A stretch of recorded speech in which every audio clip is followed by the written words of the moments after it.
Bupati paparkan capaian kerja pemerintah Lampung Timur di tahun 2025.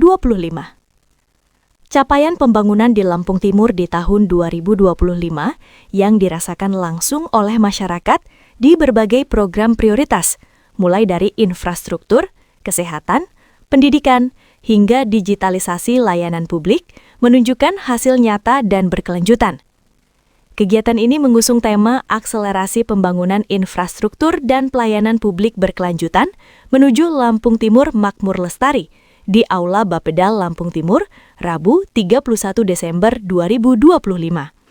Kegiatan ini dihadiri Bupati Lampung Timur Ella Siti Nuryamah dan Wakil Bupati Lampung Timur Azwar Hadi, Sekretaris Daerah Rustam Effendi, jajaran Organisasi Perangkat Daerah atau OPD, dan perwakilan dari organisasi pers.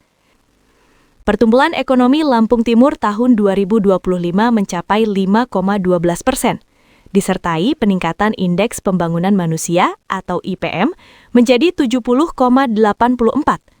Pada saat yang sama, angka kemiskinan berhasil ditekan hingga 12,9%.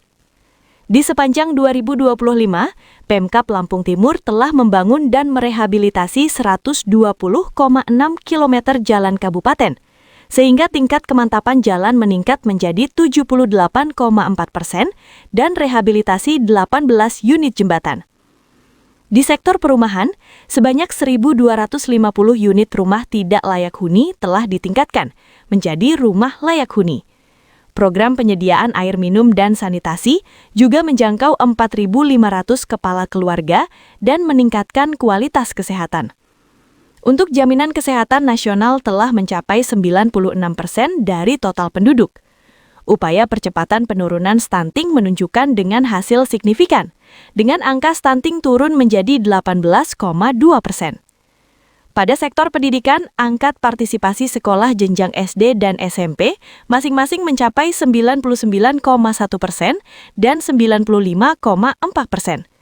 Juga merehabilitasi 86 ruang kelas, serta meningkatkan kompetensi lebih dari 1.200 tenaga pendidik. Untuk memperkuat ekonomi kerakyatan, Pemkab Lampung Timur membina 3.450 pelaku UMKM dengan nilai fasilitasi permodalan dan pemasaran mencapai 27,8 miliar rupiah. Di sektor pertanian, produksi padi mencapai lebih dari 420.000 ton gabah kering panen, menopang ketahanan pangan daerah. Dalam peningkatan tata kelola pemerintahan, 85% layanan publik telah terintegrasi secara digital melalui sistem pemerintahan berbasis elektronik atau SPBE.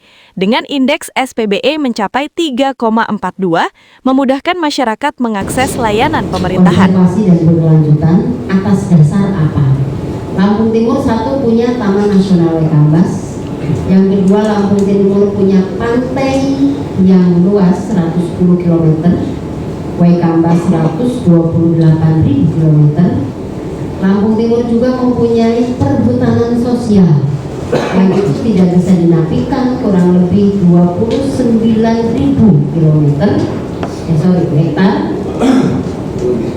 Lampung Timur juga mempunyai luas baku sawah yang cukup besar, kedua terbesar.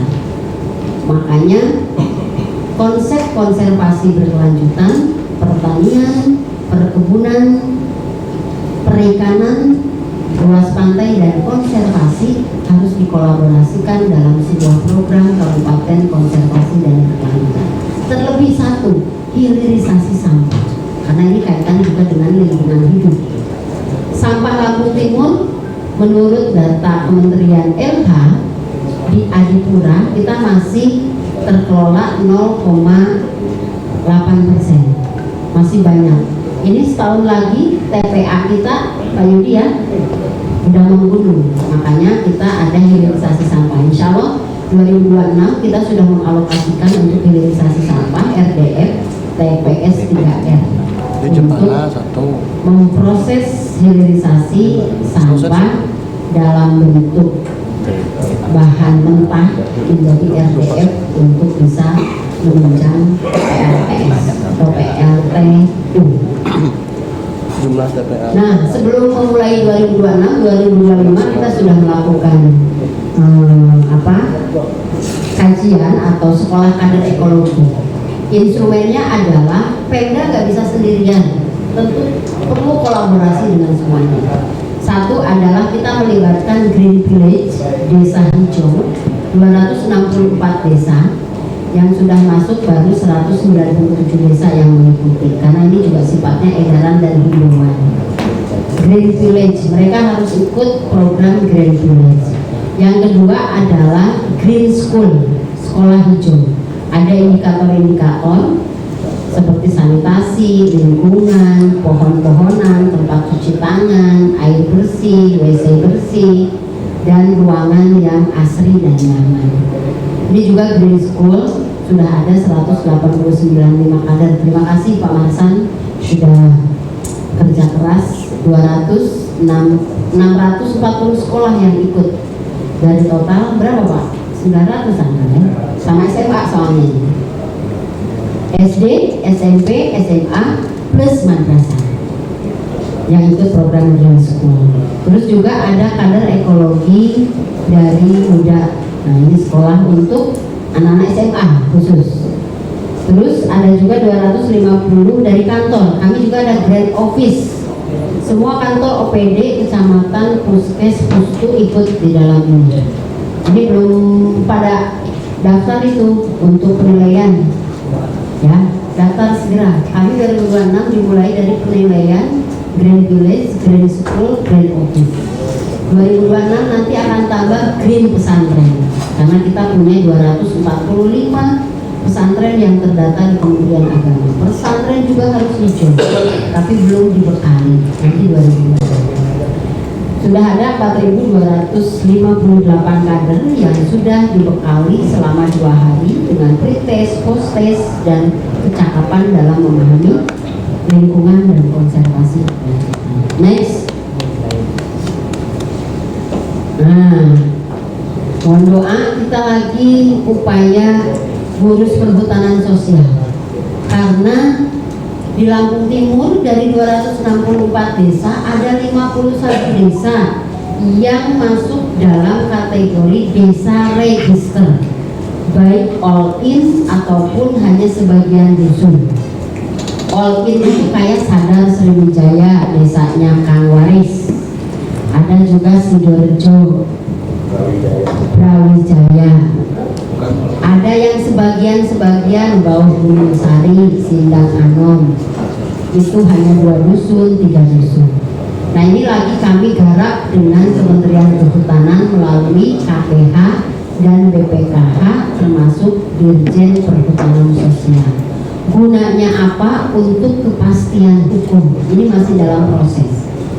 Saya buat perbuk terkait perhutanan sosial, karena itu adalah daerah register. Kepastian hukum garapan masyarakat harus terlegitimasi oleh negara, meski ada batasan 2 hektar sampai 5 hektar per kakak per orang per rumah, karena ini adalah tanah rakyat, harus kembali ke masyarakat.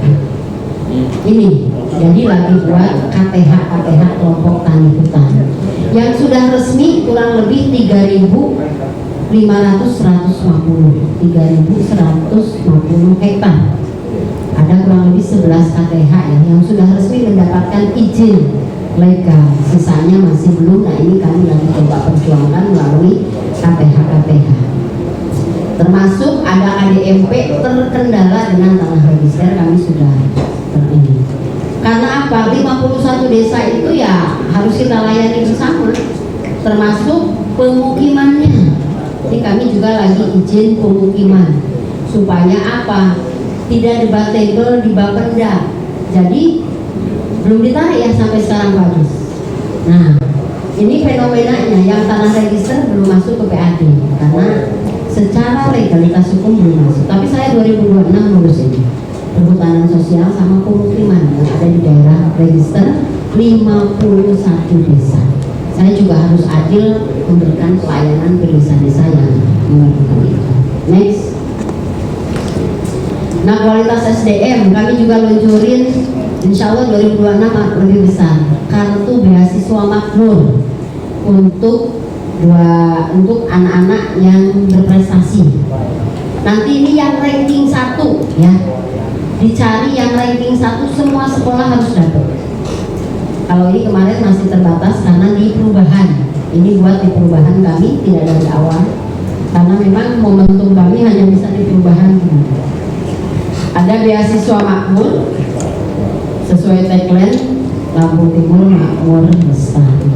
Nah, beasiswa makmur ini yang berprestasi, yang madrasah, yang sekolah umum, siapapun berhak mendapatkan, ataupun yang pesantren yang berprestasi nomor 1, best to the best, dapat beasiswa makmur.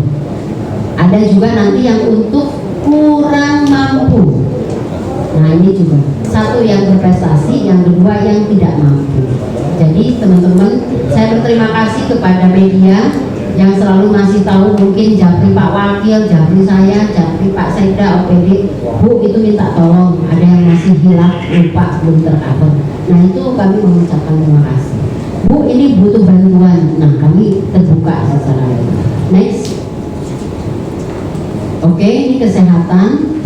Ada kartu sehat makmur. Ini saya perlu jelaskan ya sedikit. Program BPJS kemarin kan on off ya.